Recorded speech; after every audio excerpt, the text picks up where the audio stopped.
সূরা ইখলাস পড়ার পাশাপাশি এই সূরাতে আল্লাহর একত্ববাদের কথা বলা আছে। মূল বিষয়টা সেটা, শুধু সওয়াব আহরণ করাই উদ্দেশ্য না, বরং এখান থেকে আল্লাহর একত্ববাদের শিক্ষা নিতে হবে।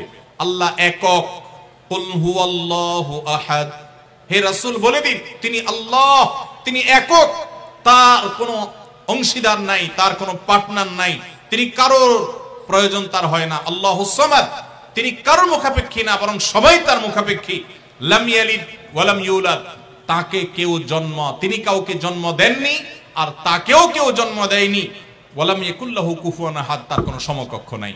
ভাইরা আমার, আমাদের সমাজে এক শ্রেণীর নাস্তিক আছে, বরং সকল নাস্তিক ইসলাম এবং মুসলমানদের প্রতি বিদ্বেষ লালন করে, তাদের বড় অংশ। এই নাস্তিকদের একটা কমন প্রশ্ন হলো, তারা বলে আল্লাহ যদি আমাদের সবার সৃষ্টিকর্তা হয় তো আল্লাহর সৃষ্টিকর্তা কে? নাউজুবিল্লাহ। এরকম একটা প্রশ্ন নাস্তিকরা করে। নবী সাল্লাল্লাহু আলাইহি সাল্লামকে কোন কোন মুফাসসিরদের মতে এই প্রশ্নটাই করেছিল ইহুদিরা। কারা প্রশ্ন করেছিল? ইহুদিরা। সেই জবাবে আল্লাহ তাআলা এই আয়াত নাযিল করেছেন এবং জানিয়েছেন যে আল্লাহ তিনি কারোর জন্ম দেওয়ার মুখাপেক্ষী নন, তাকে কেউ জন্ম দেয়নি, তিনি কারোর মুখাপেক্ষী নন। এখন প্রশ্ন হতে পারে, আচ্ছা আল্লাহ তাআলা তিনি আমাদের সৃষ্টি করলেন বুঝলাম, তাহলে আল্লাহকে কে সৃষ্টি করলো, যেটা নাস্তিকরা করেছে। এই প্রশ্নটা একটা অমূলক প্রশ্ন এবং ভুল প্রশ্ন। এই প্রশ্নটা একটা ভুল প্রশ্ন। কিভাবে ভুল প্রশ্ন? আল্লাহ তাআলা কি সৃষ্টি না স্রষ্টা? সবাই উত্তর দেন। আল্লাহ কি সৃষ্টি নাকি সৃষ্টিকর্তা? আল্লাহ যদি সৃষ্টিকর্তা হন, স্রষ্টা হন, তাহলে তার আবার যদি সৃষ্টিকর্তা খোঁজেন, সৃষ্টিকর্তার জন্য যদি আবার সৃষ্টিকর্তা খোঁজেন, তাহলে তিনি তো আর সৃষ্টিকর্তা হলেন না, তাহলে তিনি সৃষ্টি হয়ে গেলেন।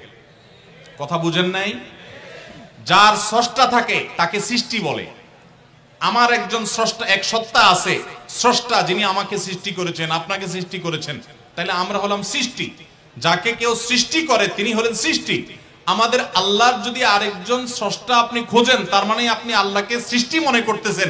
আসলে আল্লাহ তো সৃষ্টি না, তিনি হলেন কে? স্রষ্টা। স্রষ্টার আর কোন সৃষ্টিকর্তার প্রয়োজন। যদি বলেন যে আল্লাহরও আবার সৃষ্টিকর্তা লাগবে, তখন তো প্রশ্ন আসবে সেই সৃষ্টিকর্তার আবার সৃষ্টিকর্তাকে। এইভাবে তো অনন্ত অসীমকাল পর্যন্ত যেতে থাকবে, এটা তো হতে পারে না। এই জন্য পৃথিবীর সব কিছু, সৃষ্টি জগতের সব কিছু কোনো কারণ ছাড়া হয় না। এক মহান সত্তা আল্লাহ রাব্বুল আলামিন, তিনি এমন এক সত্তা যে তিনি নিজে সবকিছু সৃষ্টিকর্তা, তাকে কেউ সৃষ্টি করেন নাই। তার আগে চিন্তা করে যদি আপনি হয়রান হন, তো আল্লাহর কাছে পানা চাইবেন, বরং এই চিন্তা না করে আপনি আল্লাহর প্রতি ঈমান আনবেন, শয়তান থেকে পানা চাইবেন।